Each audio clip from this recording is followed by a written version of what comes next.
Plug in.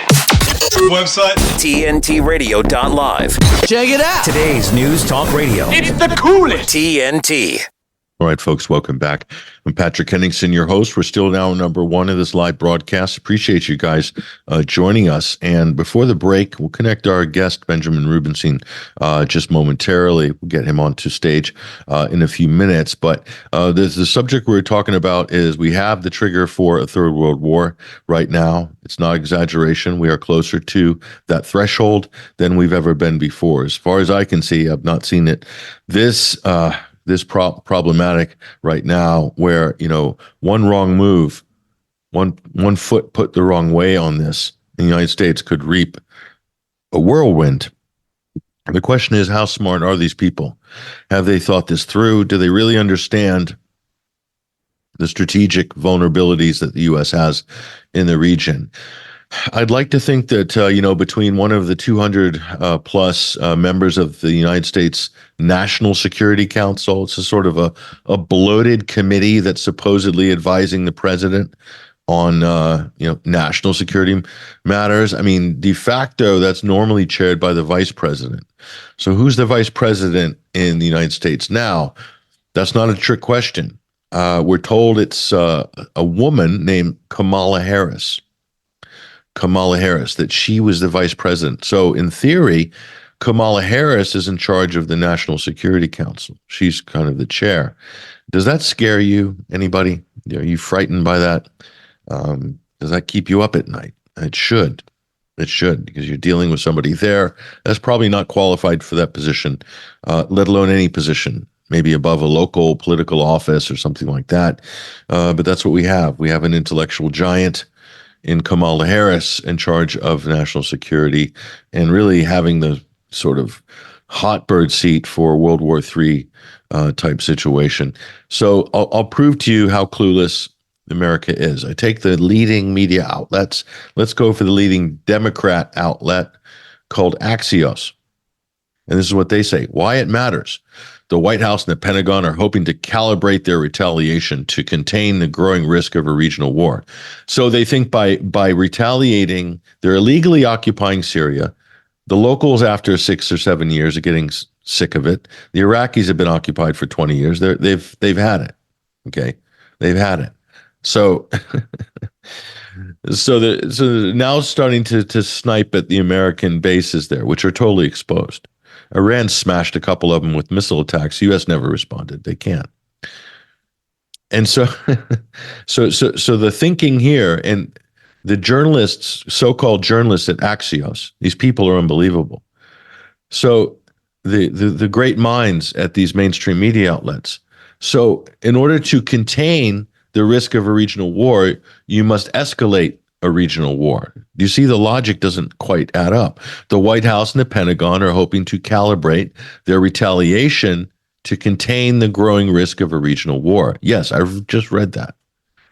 But pressure for more significant action is brewing on Capitol Hill, with hawks pushing for strikes inside Iran. That, ladies and gentlemen, is World War III, because if the United States strikes inside Iran, it's simple. Iran's not going to retaliate in an irrational fashion. You watch them closely. Irrational actor. They will choose a U.S. target in the region, and they will destroy it, and it'll be done probably within hours of the U.S. attack. It's very simple. They might wait a day. Okay, not very long in this case. Not very long. So pick your U.S. base. So if they strike Iran, then Iran will strike a major U.S. base, maybe 3 or 4 in Syria. They'll take them out. So the U.S. has a choice: withdraw and realize you've been occupying it illegally, you've been stealing Syria's oil, or you'll be forced out. And you know how many hundreds of thousands of Iraqi militia will descend on all those U.S. bases? And these are hardened fighters. These guys can fight, and they're not deterred by the United States like the Houthis. So the Pentagon on Monday identified the 3 American soldiers attacked. So it's very sad. It's sad that they're there. No, but they're saying, no, they're legal. They were in Jordan. No, the base is in Syria, and it stretches over. Part of it is in Jordan. It's out in the middle of nowhere. Okay. It has to be there. It has to be, Jordan has to be in the headline to make it legal. Okay. So 40 more service members are estimated as being injured. They're not saying 40 servicemen in Jordan. Did you notice that? Very nice sleight of hand by our mainstream media. Injured where? Injured in Syria? Isn't that a detail that's being omitted here? That's when you know the story is bogus. So, driving the news, we don't want war, but those who are behind this attack need to feel our response, says a U.S. official. In other words, we're not going to be pushed around by these locals, these Arabs. Okay. There have been more than 150 attacks targeting U.S. troops in the region since the Israel-Hamas war began. Another piece of propaganda. No, it's Israel-Palestine. Israel is declaring war on the Palestinian people. Okay. But the Palestinian people cannot declare war because they're under occupation. They are waging a resistance fight for liberation. That's legally what it is.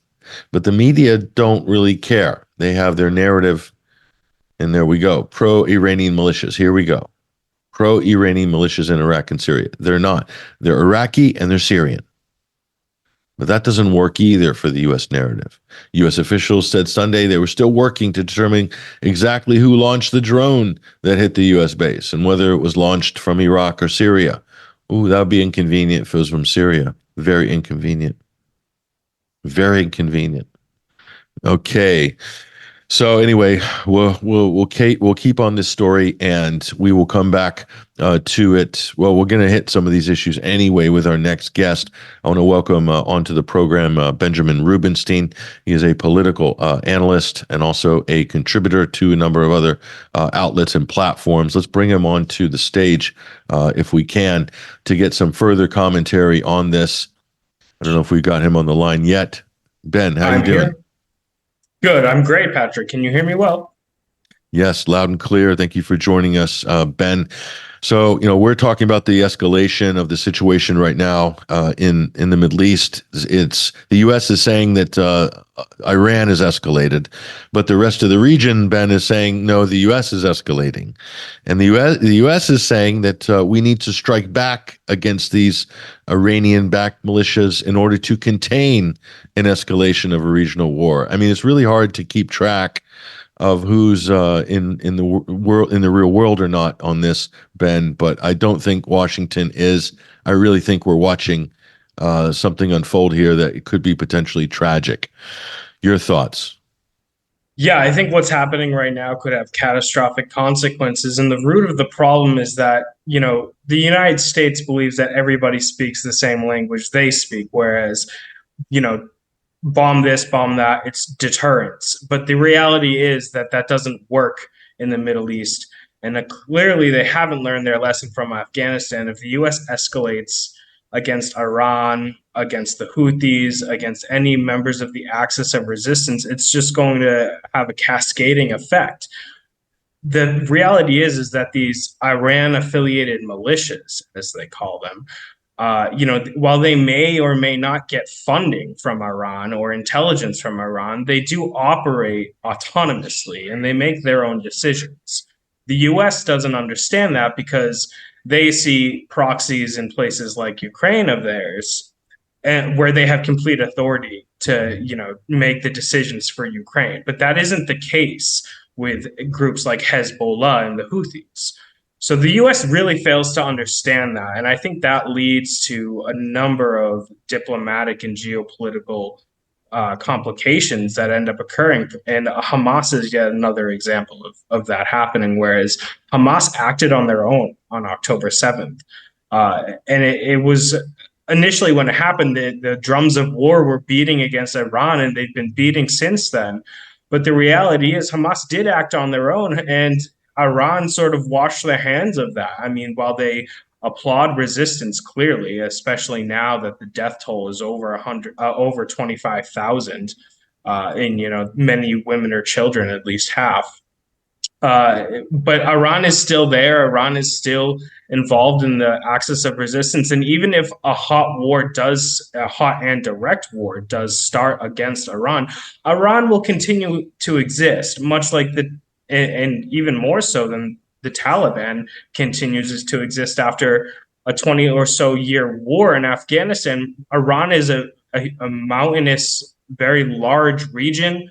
It's got one of the most powerful militaries in the region. It's perfected drone warfare beyond what any other country seems to have done in terms of not only technology, but the actual price of manufacturing. A lot of people will line up the national spending, the annual spending to countries and be like, oh, this country has a stronger military because they spend more. But that's actually not the case. The price to manufacture, just a regular Iranian military drone is far less than it is to manufacture a sort of like an MQ-9 Reaper. So they also have a stronger production capacity. What happens in the United States is that the military industrial complex will sort of price gouge the State Department, and they'll, do things like charge $5,000 for a screw. That doesn't happen in Iran. So judging Iran by how much they spend is not the right metric to judge Iran's military by. And I think that a lot of people, such as Lindsey Graham, are vastly underestimating the consequences of a direct attack on Iran. So that's an interesting point. I mean, let's talk about the geopolitics of this, but you make a good point, Ben, which is that if someone manufactures a drone that costs, $30,000 or $20,000, that can go then and destroy a U.S. aircraft carrier, which costs upwards of $1 billion or $2 billion. Right. Then, in terms of purchasing parity and economic impact and overall budget, they laugh at Russia because their annual military budget's about $100 billion per year. The U.S. is about $1.2 trillion. So the America's always laughing at the Russians that they can't possibly field a world superpower military, but they do. And I think it's because of what you're talking about there. So, so how is it possible then, Ben? And let me tell you, ask you this as well, that you speak to a lot of Americans, I'm sure, just socially through media and so forth. So you should get a kind of an indication of what the knowledge level is on the Middle East, on the region. And I found this. Tell me if you agree in your experience. When I say axis of resistance, since 2017, this term has been used, at least in our independent media and Middle Eastern media. When I say that to an American, even people in Washington who I exchange with, they don't know what I'm talking about. How is this possible? And what is that indicative of? What's your experience? Well, I think it's indicative of the extreme levels of propaganda, and thankfully, alternative media is growing. And while there is still censorship on platforms like X, we are sort of starting to break through in a way that we haven't before. But a lot of people will think, will think like Hamas is the same as ISIS. And you see this rhetoric being used by Israel, for example. And, you can have criticisms of both groups, but they're actually mortal enemies.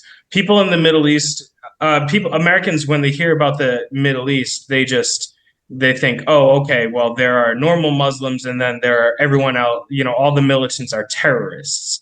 They don't draw any sort of distinction between, say, the Houthis and Al-Qaeda.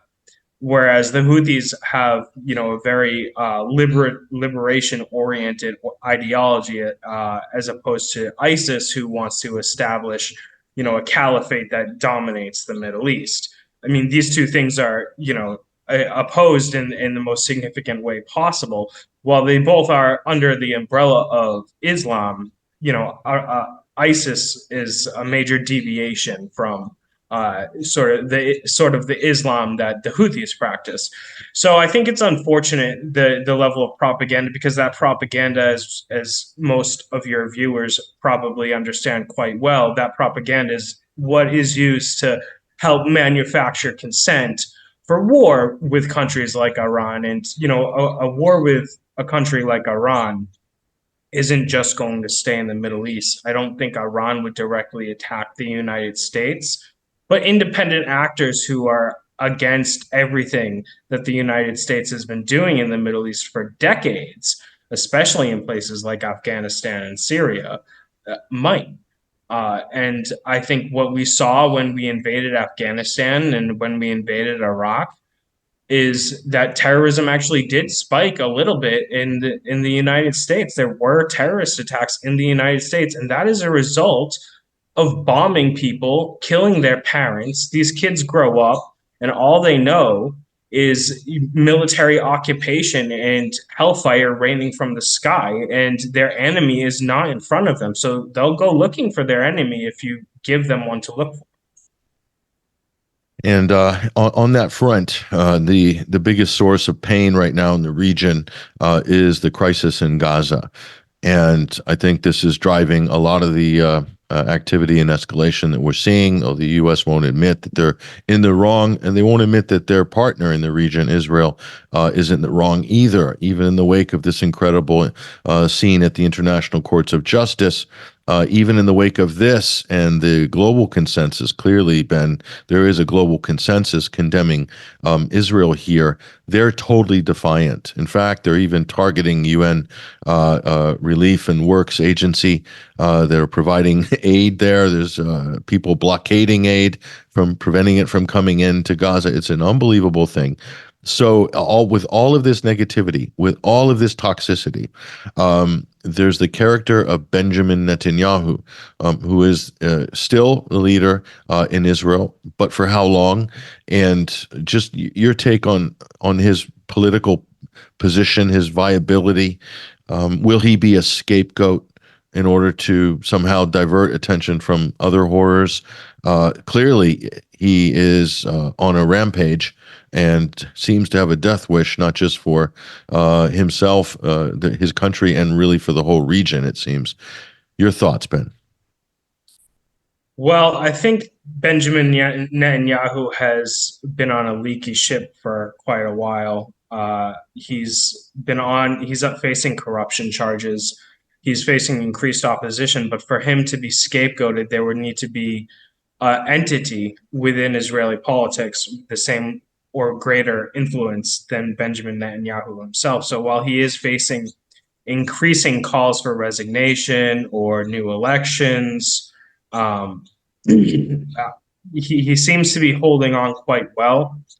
I don't think any outside sources going to come in and take him out, at least not at this point. I think that we'll likely see him go away if there is an extended ceasefire. Recently, I did hear unconfirmed publications about a potential 45-day ceasefire. That is potentially enough time for Israeli society to sort of sit back, take a deep breath, and think to themselves, hey, this is just not going the way we thought it was going to go.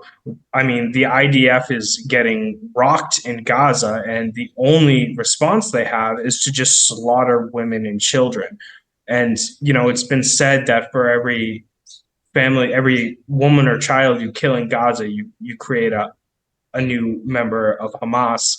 And whether that person who later becomes a member of Hamas or a different group that currently exists or a new group that exists later, what Benjamin Netanyahu's policy has effectively done is ensured militant resistance to the Israeli occupation for decades to come, for another lifetime. Some of these children are 5 years old and have had literally their entire family slaughtered, sometimes in front of them. I mean, they even have an acronym, only surviving child without family, or something along those lines. And so what's that kid going to do when he grows up? I mean, I think Americans need to ask themselves what they would do if that happened to them in America. I mean, it's, Americans grow up with our Second Amendment right. We take, family and national sovereignty very seriously. And so, put yourself in that little Gazan boy's shoes for 5 minutes, and it's not hard to see what the end result of Netanyahu's policies will be. And one thing is a lot of people believe the Democrat administration, that might be a somewhat of a temporary out for them. In other words, if you started a media campaign where there's finger pointing towards Netanyahu, and it's almost like directing all the public angst, all the anger at this individual, and then all you have to do is remove that individual from the stage via some kind of maybe judicial, his trial's coming up, as you mentioned, in February. And, for the Western public, that might be enough, because it's not difficult to lead the Western public on a leash when it comes to propaganda, but then just replace them with another type of a hardliner and kind of carry on, take the focus off it, move the focus to Taiwan or whatever. Do you foresee that as a possibility? I think it's definitely a possibility. My main concern, though, is that Netanyahu has a coalition with people who are, far more openly genocidal than he is.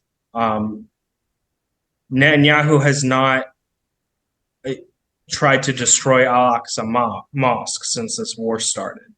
If something like that were to happen, it would inflame the Middle East even beyond the current tensions that we see right now. I mean, we're talking sort of the spark to a third world war kind of event if that were to happen. And in the meantime, you've got people like Itamar Ben-Gvir and Basil Smotrich who very much want to do that. And you've got much of the Likud party and other right-wing parties who very much want to do that.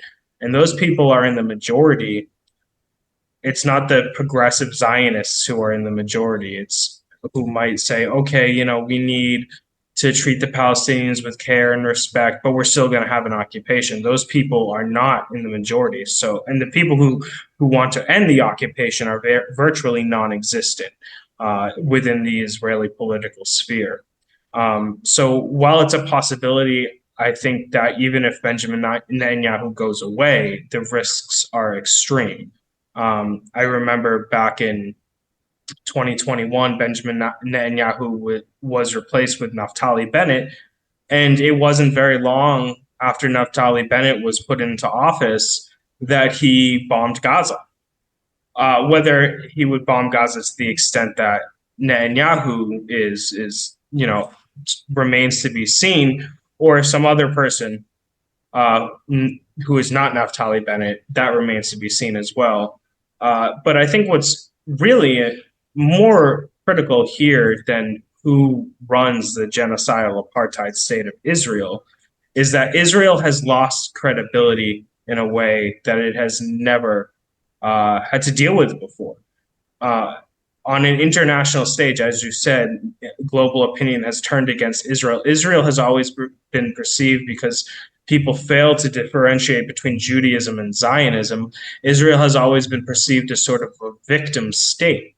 While that has never been the case, that has been the perception globally. With that perception gone, that is actually a fundamental threat, a critical national security threat to Israel's very existence.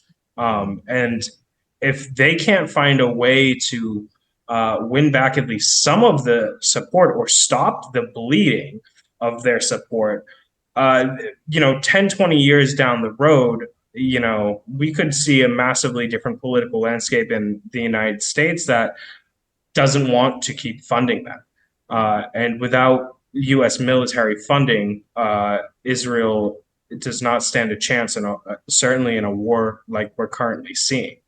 Now, I want to talk about the U.S. political reaction to this, how it's going to potentially affect the current administration, Democratic administration. I want to talk further about Iran. We're joined by our guest, Benjamin Rubinstein, right now. He's a political commentator.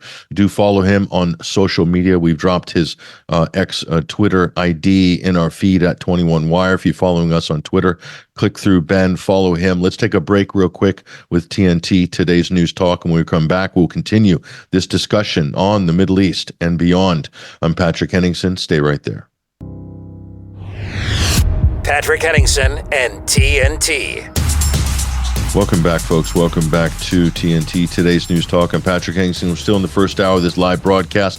Thank you to everybody in the TNT chat community. That's the little red bubble, your lower right-hand corner when you're on the URL, tntradio.live. You're listening on the web. If you're listening on the app as well, you can get through to the chat community there. We have a thriving and growing community in there during the live broadcast. That's where you want to be during the show. That's where all the action is. Appreciate you guys in there for keeping it real. Joining us right now is Benjamin Rubinstein, our guest this hour. We're talking about the U.S. orientation with the Middle East. It is looking very, very bad at the moment. We have a situation after these 3 dead servicemen supposedly in Jordan. I personally think they were not in Jordan, but they were in Syria.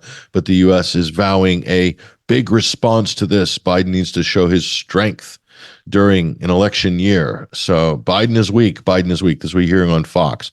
So they're goading the White House, basically. Telegraphing a big response. I don't think there's going to be a good outcome if there's going to be a big response, because there will be a big response back at the United States. They're very vulnerable there as well. On the issue of Israel, Ben, in your opinion, it has shocked me and many others when this crisis unfolded in October to see how quickly, after being completely propagandized on this issue, totally suppressed, totally, herded into other issues like identity politics over the last couple of years and hating Trump and all of this stuff. In America, they absolutely embraced the Palestinian issue. Gen Zers have embraced it.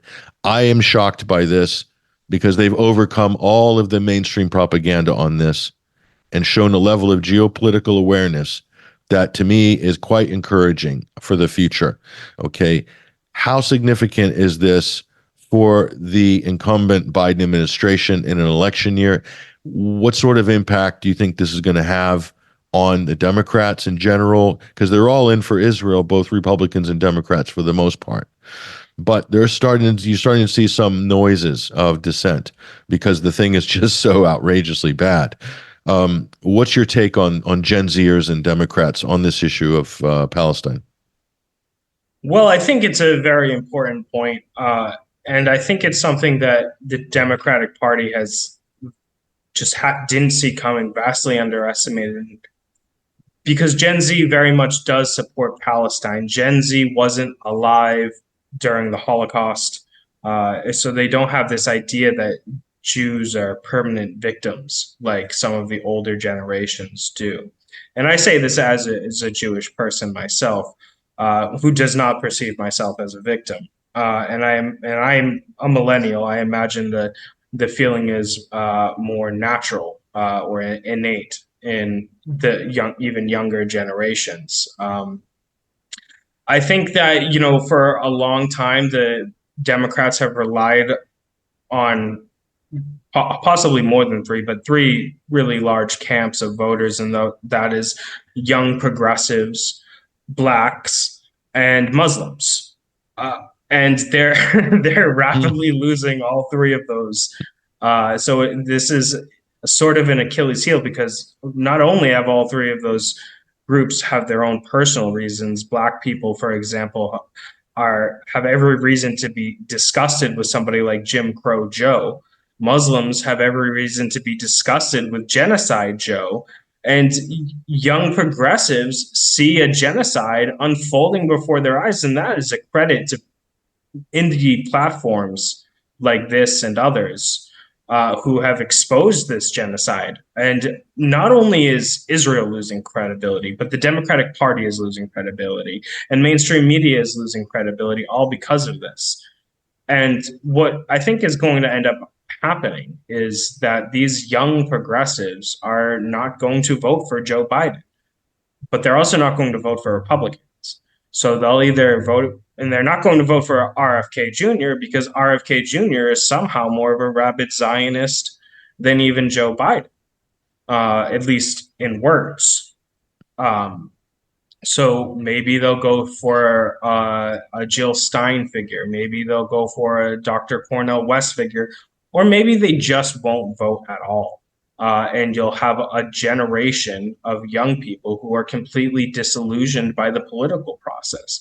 There are two sort of roads to travel down, the way I see it, for those young voters, and that's one of hope. We're going to try to create revolutionary change, or it's one of sort of nihilism, where you're just going to give up on the political process. But either way you cut it, Joe Biden was already not looking good prior to October 7th, and he is looking even worse as this war drags on.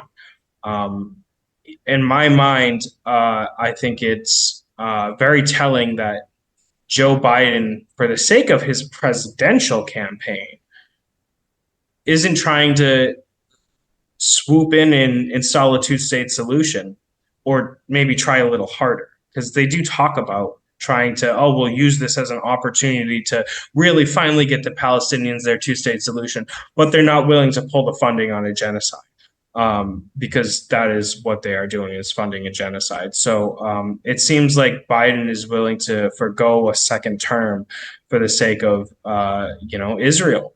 And I think young voters see that, and that not only does the impact of this war affect Palestinians for decades and generations to come, but it also affects young Americans who are seeing what their government is doing, seeing their government, while the ICJ didn't straight up say you're doing a genocide, they did say you might be doing a genocide, and they did say you have to stop killing Palestinians. Which is, a pretty blanket statement. Stop killing Palestinians. You can't really have a war if you're killing Palestinians. If you're not killing Palestinians, rather. And they see their government just saying, the ICJ is wrong. So, they're just washing their hands on international law. They're washing their hands on any, veneer of geopolitical decorum. And so I think that, hopefully those young people don't go down a nihilistic route and just abdicate any political responsibility. Hopefully, and I would encourage anyone who's listening to this who might be younger, hopefully they join a revolutionary organization. I'm not talking about taking up arms. I'm talking about getting the education you need to understand why what is happening. Organizing in your local communities, trying to pull votes away from Biden, because that is the only way. If we stop voting for all these politicians, it's not just Joe Biden. Almost everyone in Congress is unanimously lined up behind this genocide. And the only way is that is going to stop is if people stop voting for them, if people start reaching out within their families and their communities. It can't just be all online. We have this idea that everything has to be done online because that's where the numbers are. But that's, eventually that change that we're seeing online of the information where it has to go out into the real world. You're right. You're right. This is one of the big problems right now. Activists are struggling with this. People in politics are struggling with it. All generations are having trouble understanding whether there's utility in the online activity as opposed to what's on the ground, what's real, and making change. You can have thousands and hundreds of thousands of followers on Twitter, X, but yet you can't change the precinct result in your local community when it comes to an election. And so, I think the power is still locally when it comes to politics. You are spot on there. And really, the online activism should complement that, certainly for big geopolitical issues. It's helpful for information and things like that, but it's still not going to move votes. We've learned that. Look, I'm getting on a sidetrack here, Ben, but just to back up what you're saying, Ron DeSantis, his super PAC, just burned through over $200 million to get him a distant third in the first two primaries. And they had all these influencers they bought on Twitter, all these big accounts. They signed them up as paid surrogates, and they didn't get any votes. And Israel has spent hundreds of millions of dollars on a propaganda onslaught online, and they still can't get traction. The pro-Palestinian support is burying them, basically. So both of these examples prove that, you can't buying influence online or buying traffic online does not guarantee you changing the attitudes on the ground. And I so, completely agree. Yeah, go ahead. Yeah, Ben. I think the information war has effective, if you want to call it an information war, I think it's effectively been won by the pro-Palestinian side. For decades, Israeli Hezbollah was an incredibly powerful machine that legitimized what has been happening to the Palestinians for 75 years, almost 76. And that has completely failed despite the militarized psyops, despite the relationships they have with people like Elon Musk and Mark Zuckerberg and Sergey Brin.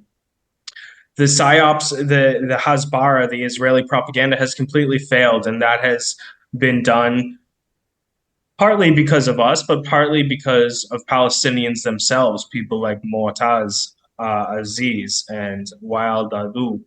I hope I'm pronouncing their names correctly. But, you can spend billions, hundreds of billions on a propaganda campaign if you want it, if you have that kind of money. But when people are filming their own slaughter, it kind of all goes out the window. So the information war is won.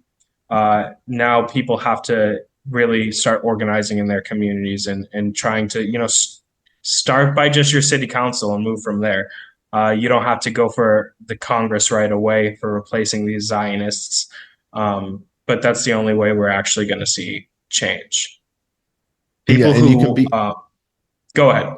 Well, pardon me. You can be tweeting all day, Ben, and you can be retweeting and posting and getting loads of traction.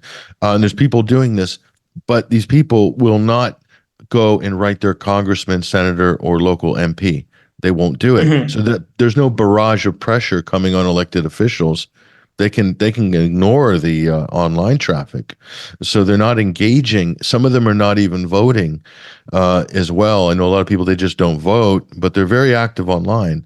So that's, to me, a big disconnect. And I think that needs to be somehow addressed, or somehow attitudes need to change to change. Well, it's otherwise, that nihilism that I warned the earlier generations about falling into earlier. People will stay in that sort of nihilistic mentality because they think change isn't possible. But change is absolutely possible.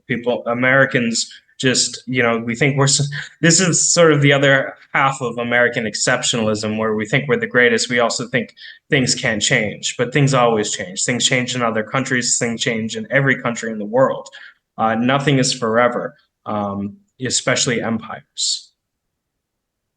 No, that's true. Yeah. Late stage empire. We're witnessing it right before our eyes. All the classic symptoms throughout history of a late stage empire: flailing, overextended, attacking and sanctioning its allies as well as its enemies. All the things the United States is doing right now. Sorry, folks, but it's hard to just ignore the obvious that's happening in front of our eyes. History is happening, and it's accelerating, Benjamin, as a result of what has happened over the last few months and also a few years. So all I can say is hold on tight, folks. Things are going to get choppy in 2024. Benjamin Rubinstein, thank you for joining us here on TNT, Today's News Talk. Appreciate it. Thank you, Patrick. There he goes, ladies and gentlemen. You do want to follow Ben on social media. Just go onto our feed, start with his Twitter account there. Be there for his updates and what he's posting about. That's where the conversation is, folks. Let's take a break. Top of the hour news headlines coming up. And when we come back, more on the other side. We'll be joined up with Basil Valentine and also Blake Lovewell, our financial guru of sorts, all coming up in hour number 2. I'm Patrick Henningsen, your host. We'll be back in just a little bit. Stay with us.